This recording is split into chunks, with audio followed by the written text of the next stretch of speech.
Assalamualaikum warahmatullahi wabarakatuh. Salam guru penggerak. Perkenalkan, nama saya Ibu Livianti, SPD, MPD. Saya berasal dari SMA Negeri 15 Makassar. Saya merupakan salah satu calon guru penggerak angkatan 9 dari Sulawesi Selatan. Kali ini saya tidak sendiri. Saya ditemani oleh salah satu guru sosiologi yang ganteng, namanya Pak Ilham. Pak Ilham, silahkan memperkenalkan diri. Halo, perkenalkan nama saya Muhammad Ilham Rahman SO SGR. Saya merupakan guru sosiologi di SMA Negeri 15 Makassar. Oke, Pak Ilham, sebelum kita melakukan observasi di kelas ini, ada beberapa hal yang perlu kita perbincangkan bersama. Nah, kali ini Ibu akan bertanya tentang sebelum melaksanakan proses pembelajaran, apakah Bapak pernah memetakan kebutuhan belajar peserta didik dengan melakukan asesmen awal? Baik, sewaktu saya melakukan pembelajaran di kelas, menggunakan asesmen awal itu hal yang wajib bagi saya sebagai entah itu saya melakukan asesmen yang bersifat kognitif untuk mengukur pengetahuan siswa sebelum masuk ke materi, ataupun asesmen gaya belajar, ataupun asesmen yang lainnya seperti itu. Oke. Nah, Pak Ilham, pastinya kalau kita melakukan proses pembelajaran pasti ada tujuan pembelajaran yang kita ingin capai. Pada proses observasi nanti, kira-kira tujuan pembelajaran yang akan Pak Ilham capai seperti apa?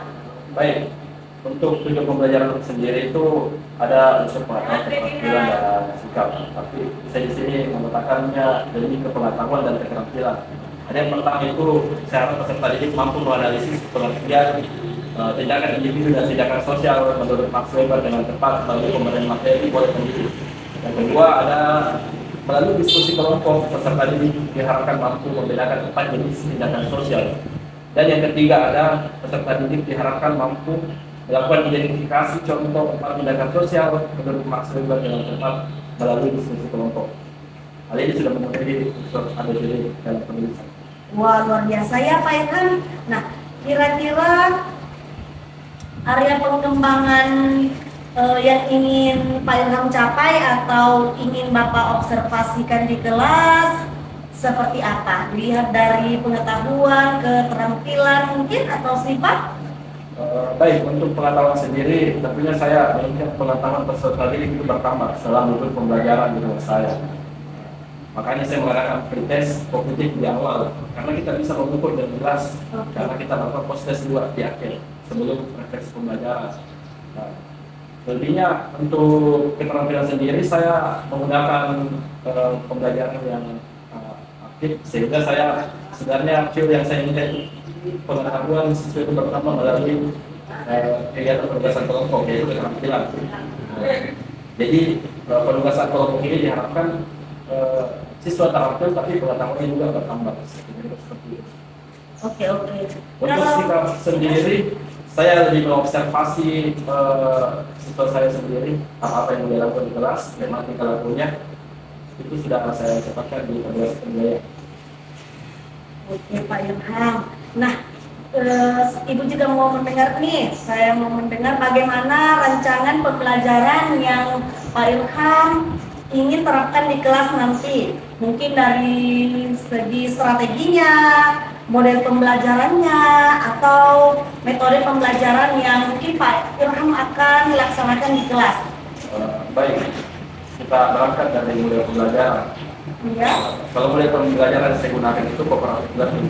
Oke, Karena materi ini terbilang gampang dan jadi yang saya ingat itu bagaimana suasana kelompok itu menambah wawasan peserta didik.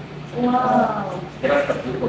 Untuk pendekatannya sendiri itu teaching at the right level. Jadi saya tidak melihat tingkatan kelasnya, tapi saya lihat tingkatan pengetahuannya. Makanya saya melakukan tes kognitif di awal. Untuk tipe modelnya supaya lebih kelas itu lebih tidur lagi, saya menggunakan snowball drawing.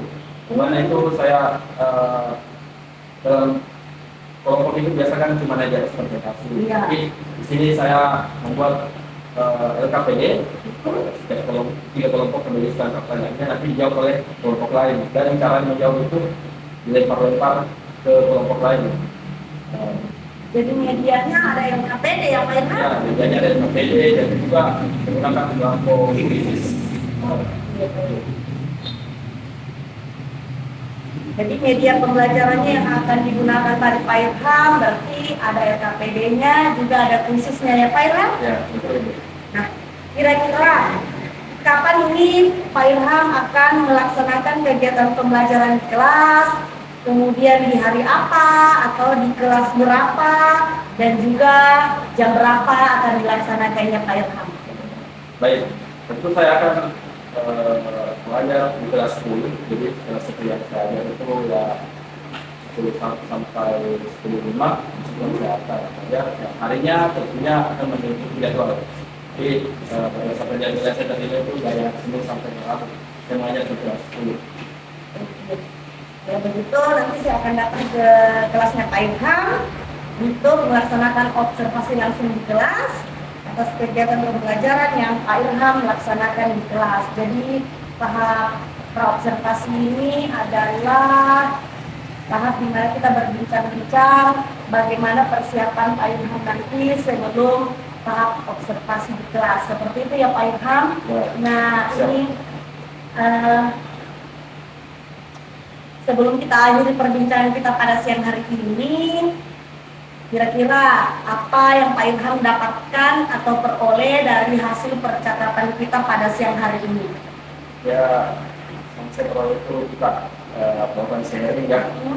Jadi mungkin saya bisa mengenal ilmu lebih dekat lagi dan mungkin bisa mendapatkan ilmu yang saya sebutkan tadi. Iya, senang sekali bisa berbagi dengan Pak Ilham. Kita saling bertukar informasi ya Pak Ilham. Nah baik Pak, terima kasih atas waktunya dan sudah bersedia berbincang-bincang dengan saya di tahap observasi sampai bertemu di kegiatan observasi dan pasca observasi nantinya.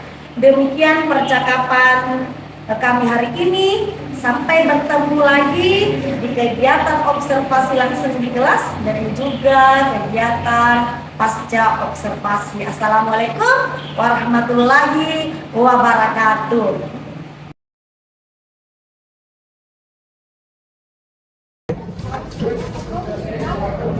Baik, silakan Dr. siapkan. Bersedia. Siap.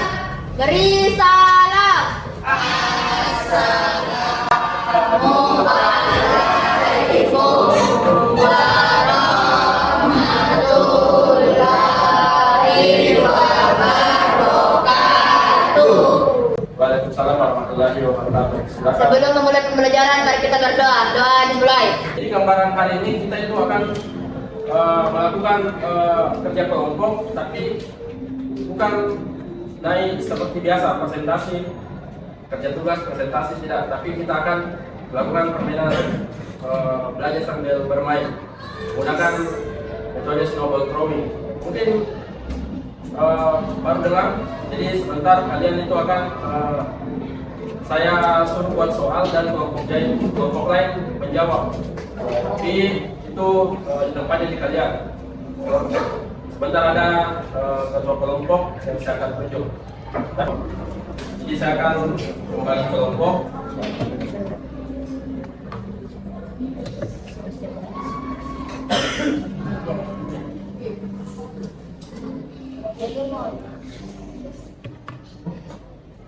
Karena jenis tindakan sosial itu ada 4, makanya kelompoknya hanya 4.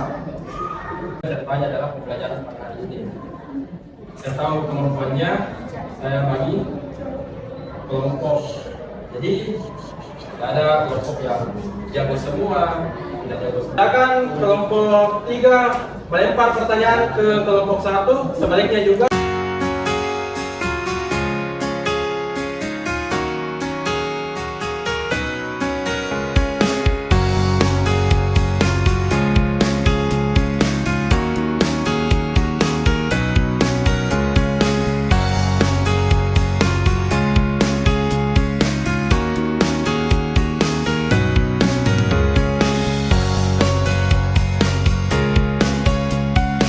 Jadi kelompok terbaik pada hari ini menurut saya adalah kelompok 4 yang ada di istiadat. Melakukannya karena kebiasaan, tindakan tradisional dianggap sebagai sesuatu yang bernilai baik dan benar. Contohnya kita menggunakan tangan kanan untuk menerima. Toh? Kita tidak tahu sebabnya kenapa tangan kanan padahal ada tangan kiri. Toh? Tangan kiri bisa menerima juga. Toh? Ada yang bilang tidak sopan. Kita tidak tahu sebabnya kenapa bisa tidak sopan. Tapi itu turun menurun. Baik, silakan duduk di tempatnya masing-masing. Dan berbuat kuning. Nanti silakan nilai temannya, silakan nilai dirinya.